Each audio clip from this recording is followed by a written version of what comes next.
Hello friends, welcome back to my YouTube channel. It's me Haru Ayan. आज के video में हम लोग बात करने वाले हैं हिडन लॉक के एपिसोड 6 के बारे में। तो वीडियो को एंड तक ज़रूर देखिएगा और चैनल को सब्सक्राइब करना ना भूलिएगा।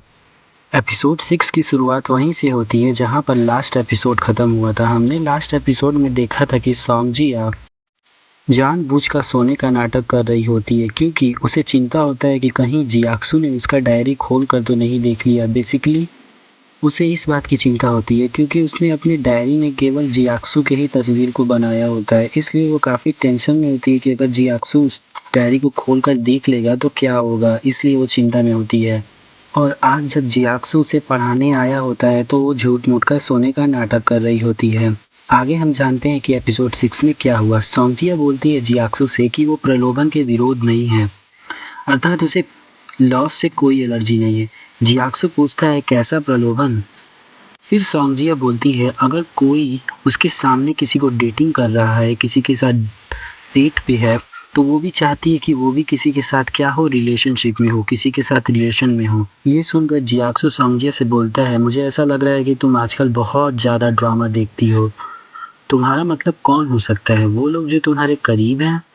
जियाक्सु फिर बोलता है सॉन्गजिया से कहीं तुम मेरे बारे में तो बात नहीं कर रही हो। फिर जियाक्सु उससे कहता है कि छोटी बच्ची तुम इतनी ज़्यादा क्यूट क्यों हो, तुम बाकी लोगों को डेटिंग करने से नहीं रोक सकती और केवल इसलिए क्योंकि तुम डेटिंग नहीं कर सकती। ये बहुत अजीब बात नहीं है? तब सॉन्गजिया कहती है कि ये बहुत अजीब बात है, जब कोई मेरे सामने डेटिंग करता है तो मुझे अच्छा नहीं लगता। तब जियाक्सु कहता है कि चलो ठीक है, मान लेते हैं तुम सही बोल रही हो। अगली स्क्रीन में हमें सॉन्गजिया को अपने सारे किताब को लेकर आते हुए दिखाया जाता है, जहां सॉन्गजिया अपने सभी स्टडी मटेरियल को इकट्ठा करके अपने भाई यान के कमरे में आती है और पढ़ाई करने के लिए बैठ जाती है। तभी पीछे से जियाक्सु भी वहां पर पहुंच जाता है सॉन्गजिया को पढ़ाने।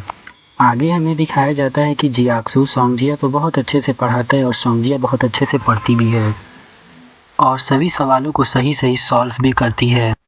दोनों बहुत खुशी खुशी के साथ पढ़ाई करते हैं और यही मौका होता है जब दोनों एक दूसरे के और करीब आ जाते हैं। सॉन्गजिया अपने फिजिक्स के सारे सवाल को सही सही सॉल्व करती है और जियाक्सु उसे 97 आउट ऑफ 100 नंबर्स देता है और कहता है कि तुम काफ़ी इम्प्रूव हो चुकी हो। और जियाक्सु सॉन्गजिया से कहता है कि मुझे ऐसा लगता है कि तुम्हारा फिजिक्स में जो भी प्रॉब्लम था अब वो ख़त्म हो चुका है, क्योंकि तुमने फिजिक्स को काफ़ी अच्छे से इम्प्रूव कर लिया है। फिजिक्स में तुम हर सवाल को सही सही सॉल्व करने लगी हो, तो इसलिए मुझे अब तुम्हें पढ़ाने आने की कोई ज़रूरत नहीं है। और बाई एनी चांस अगर तुम्हें कोई सवाल परेशान करता है या तुम्हें कोई सवाल समझ में नहीं आता है तो तुम उस सवाल को अपने भाई से पूछ लेना या फिर अपने टीचर से पूछ लेना। अगर ये भी पॉसिबल नहीं है तो तुम उस सवाल का फ़ोटो खींचकर मुझे भेज देना और जब भी मैं फ्री होऊंगा मैं सवाल को देखूंगा और सॉल्व करके तुम्हें भेज दूंगा।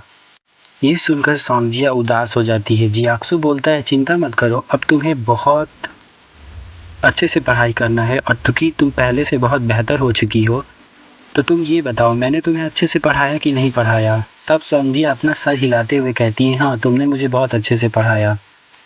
जियाक्सु सॉन्गजिया से कहता है कि तुम्हारा स्कूल भी शुरू होने वाला है और स्कूल के शुरू होते ही तुम्हें और भी ज़्यादा इम्तिहान देना पड़ेगा और तुम्हारे लिए यही अच्छा होगा कि तुम हर इम्तिहान में अच्छा स्कोर करो और सारे इम्तिहान का रिजल्ट मुझे सेंड करो। तुम्हें अपने हर इम्तिहान में मेहनत करके अच्छा रिज़ल्ट लाना होगा और मुझे सेंड करना होगा, और जैसे जैसे तुम दिन पे दिन अच्छा रिज़ल्ट लेते आओगी मैं तुम्हें उसके बदले उपहार भी दूंगा। सॉन्गजिया जियाक्सु से कहती है कि ठीक है, मैं अच्छे से पढ़ाई करूंगी और हर इम्तिहान में अच्छा रिज़ल्ट लेकर आऊंगी और तुम्हें सेंड भी करूंगी। तब जियाक्सु सॉन्गजिया से कहता है कि चलो आज के लिए इतना पढ़ाई काफ़ी है और पढ़ाई यहीं पे ख़त्म कर देते हैं। अगले स्क्रीन में हमें दिखाया जाता है कि जियाक्सु और सॉन्गजिया पढ़ाई ख़त्म करने के बाद नीचे आते हैं।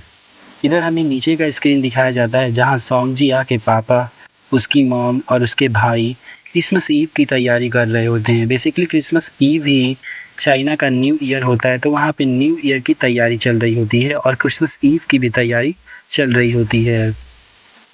जब सॉन्गजिया की मॉम जियाक्सु को देखती हैं तो वो जियाक्सु से फल खाने को कहती है और कहती है जियाक्सु इधर आओ और फल खाओ। फल खाने के लिए चला जाता है और थैंक यू बोलता है।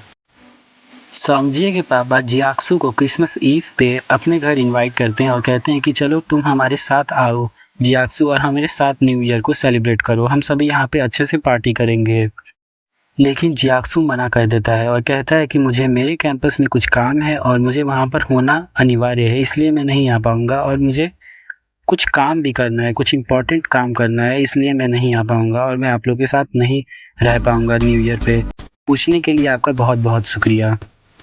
और फिर जियाक्सु सोंगजिया के पापा का तैयारी करने में मदद करने लगता है। सोंगजिया अपने रूम में भागकर ऊपर चली आती है। ऊपर अपने रूम में आने के बाद वो एक दराज खोलती है और दराज खोलकर एक रेड एनवलप निकालती है और ये सोचने लगती है अगर वो इस एनवलप को जियाक्सु को देगी तो कितना अजीब लगेगा और पक्का वो इस एनवलप को नहीं लेगा।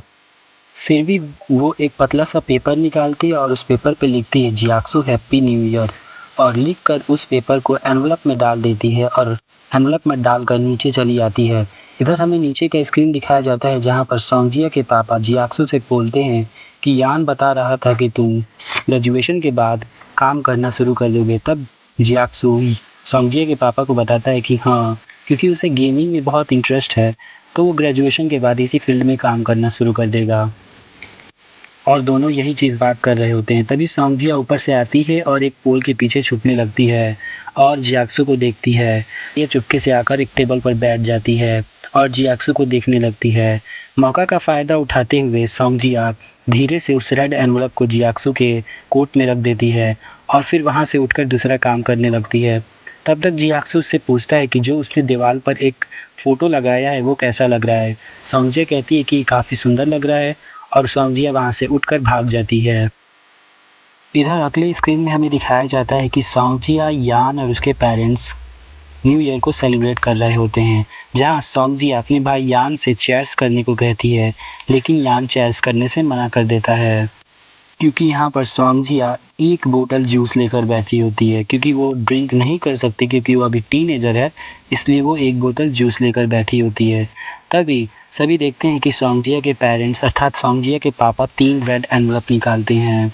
सबसे पहले वो एक रेड एनवलप अपनी वाइफ को देते हैं अर्थात सोंगजिया की मॉम को देते हैं। यह देखकर सोंगजिया और यान दोनों जल्दी से खड़े हो जाते हैं और अपने मॉम एंड डैड को खुश करने के लिए गाना गाना शुरू कर देते हैं और गाते हैं, मम्मी पापा आपका नया साल बहुत बढ़िया हो और आप कई साल तक जियो।